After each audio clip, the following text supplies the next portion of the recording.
Hospitals లో gyms, కసరత్తుల treatments. పూర్తి వివరాలకు చదవండి రేపటి సాక్షి దినపత్రిక. రేపు ఇందిరా పార్క్ వద్ద రైతు దీక్ష చేయబోతున్నట్లుగా రాష్ట్ర బీజేపీ నాయకత్వం ప్రకటించింది. రైతులను మోసం చేసిన కాంగ్రెస్ తీరును నిరసిస్తూ 24 గంటల దీక్ష చేస్తున్నామని ఆ పార్టీ నేతలు తెలిపారు. పెద్ద ఎత్తున రైతులు దీక్షలో పాల్గొనాలని పిలుపునిచ్చారు. రైతులతో పాటు అన్ని వర్గాల ప్రజలను కాంగ్రెస్ పార్టీ సీఎం రేవంత్ మోసం చేశారంటూ ఆరోపించారు. రైతు దీక్షలో పాల్గొనబోతున్నాం.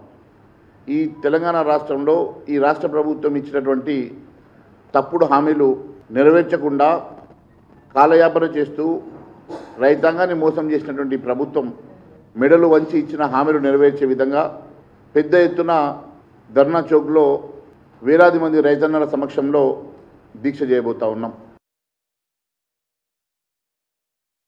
రేవంత్ రెడ్డి మోసపు మాటలకు మారుపేరుగా నిలిచింది కాబట్టి, అబద్ధాలే ఆయన జీవితం కాబట్టి, ఆయన ఫిలాసఫీ కాబట్టి ఇవాళ ప్రజాందోళన తప్ప, మనం ఐక్యమై ఆందోళన చేస్తే తప్ప ఈ సర్కారు మెడలు వంచితే తప్ప మనకు రుణమాఫీ కాదు. కాబట్టి తెలంగాణ వ్యాప్తంగా ఎంతమందికైతే రుణమాఫీ రాక ఇవాళ బెంగటిల్తున్నారో, ఇవాళ అప్పుల పాలై ఆగమవుతున్నారో వాళ్ళందరినీ కూడా రేపు ఇందిరా పార్క్ ధర్నాలో పాల్గొనవలసిందిగా నేను విజ్ఞప్తి చేస్తున్నాను.